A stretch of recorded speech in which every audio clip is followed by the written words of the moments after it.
Before we begin, if you love deep emotional stories, real human drama, and narratives that stay with you long after they end, then make sure you hit that subscribe button. Your support helps us bring more stories to life. Stories like this one. A night Michael would never forget. Michael sat alone in the living room, bathed in the dim glow of a single table lamp. The shadows stretched long across the walls, shifting gently every time a car passed by outside. It was the kind of quiet that didn't feel peaceful. It felt wrong. Wrong in a way that crawled under the skin and settled deep. Just hours earlier, his wife Claire had walked out. Not with anger. Not with shouting. Not with tears. She had moved with a strange, distant calm. A calm that hurt more than any fight ever could. She packed her suitcase slowly, methodically, as though she had rehearsed the motions 100 times in her mind before finally doing it. No dramatic exits, no slamming of doors. Only the soft, cold sound of a zipper being pulled closed. A sound that would replay in Michael's mind long after she was gone. He couldn't even remember the last words she said to him. He tried, he really tried. But everything was blurry, like trying to grasp smoke with bare hands. All he remembered was the echo of her footsteps in the hallway, the creak of the floorboards, and then silence. A silence so heavy it felt like the walls themselves were grieving. The house without her felt unreal. As though someone had taken the color out of the world. Michael slowly stood and walked toward the mantel over the fireplace.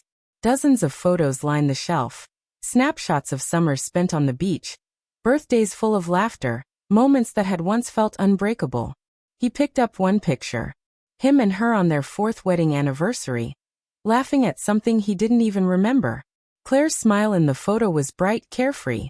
When had that smile stopped being for him? He ran his thumb over the glossy surface of the picture, feeling the cold edge dig into his skin. The memories hurt.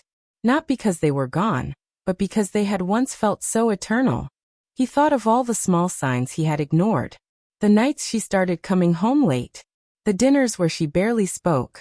The way she stopped reaching for his hand. The way she looked through him instead of at him. Each moment was small.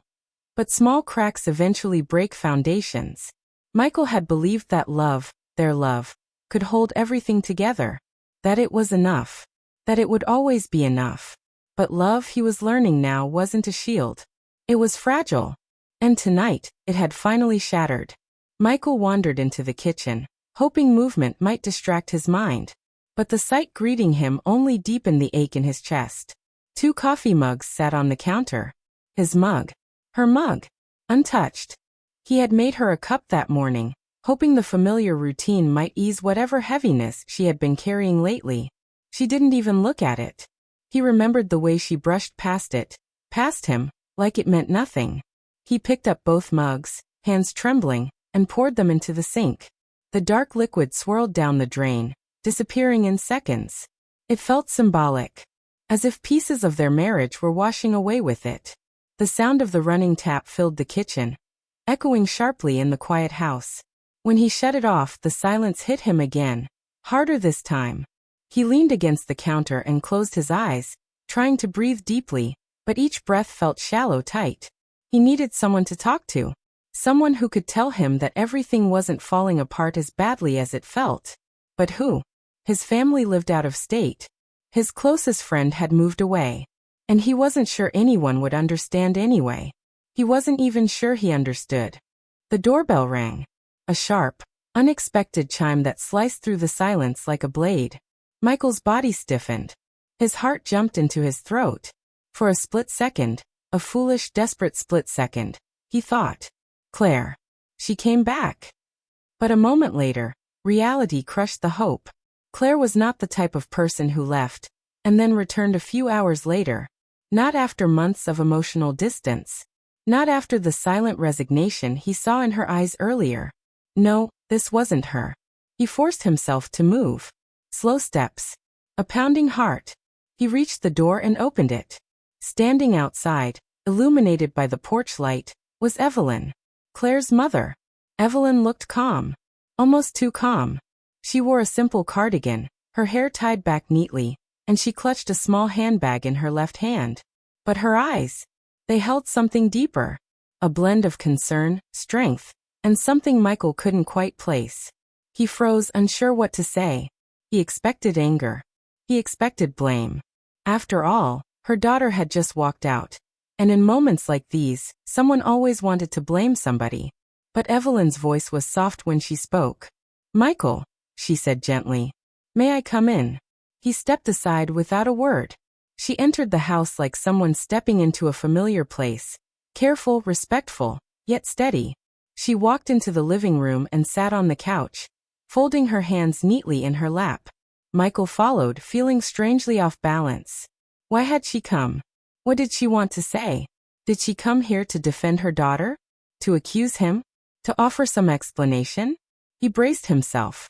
But what she said next disarmed him completely. Evelyn turned toward him, her expression unreadable. "I know," she said softly. "She called me before she left." Michael's stomach twisted. So Claire had told her mother, but not him. He felt a spark of bitterness rise in his chest, but it died quickly, replaced by something heavier, grief. His voice was unsteady as he replied. Then you know she doesn't want this anymore."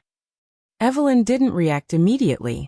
She let the words settle, like she was choosing her response with care. Finally she spoke. "Sometimes people leave," she said. "Not because they don't care, but because they don't know how to stay." The words hit him harder than he expected. He had prepared himself for anger, for blame, for judgment.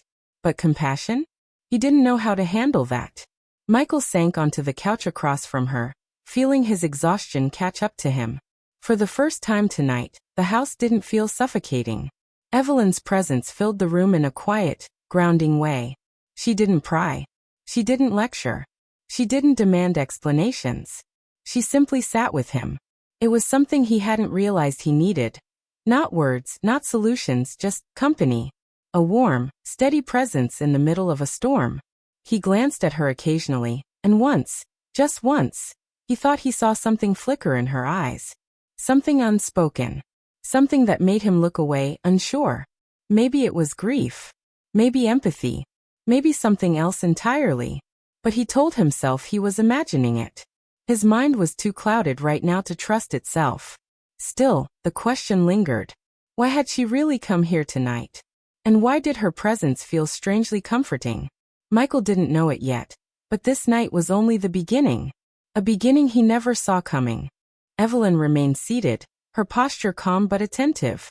She looked around the living room, the dim light, the photos, the empty spaces, and sighed softly, as though absorbing the weight of the place. Michael sat across from her, restless, his fingers tapping nervously against his knee. Every time he tried to speak, the words tangled somewhere in his throat. Finally, she broke the silence. "Michael," she said with gentle firmness, "I didn't come here to blame you." He blinked, surprised. She continued, "I came because I know you're hurting, and I didn't want you to spend this night alone." The room went still. Michael inhaled sharply, the air tight in his lungs. Kindness wasn't what he expected, and certainly not now. Not from her. He looked at her, really looked, and for the first time he saw sincerity. Deep, unwavering sincerity. Words spilled out of him before he could stop them. "I loved her." "Cool. You loved her." His voice cracked. His hands trembled. He leaned forward, burying his face in his palms. "I did everything I knew how to do. Maybe it wasn't enough. Maybe I wasn't enough." Evelyn's expression softened, and she leaned a little closer. "Don't say that," she whispered. "You gave her love, stability, a home. You were good to her." Her tone was firm, not pitying, as though she needed him to believe it. "Sometimes people drift," she continued. "Not because the other person failed, but because they're searching for something they can't explain." Michael swallowed hard. Her words felt like a lifeline. Time slipped by in quiet conversation. Michael talked about everything he had kept buried. The growing distance in their marriage. The nights Claire stayed at work until late. The coldness he couldn't name. The fear he never voiced. The emptiness he felt long before she left. Evelyn listened without interrupting. She nodded occasionally, her face never showing judgment. At one point, Michael looked at her and whispered, "Why am I telling you all this? You're her mother. You should hate me." Evelyn shook her head. Hate doesn't heal anything. And I don't hate you, Michael. Her voice was soft but steady. I know your heart. I've seen the way you cared for her. Even when she withdrew. Even when she stopped giving back. Michael stared at her, stunned. She continued. You deserve someone to remind you of who you are. Even if she couldn't. Those words, those simple words, did something to him. They loosened something inside. Something tight. Something wounded. For the first time since Claire walked out, he felt seen. Not as a failure.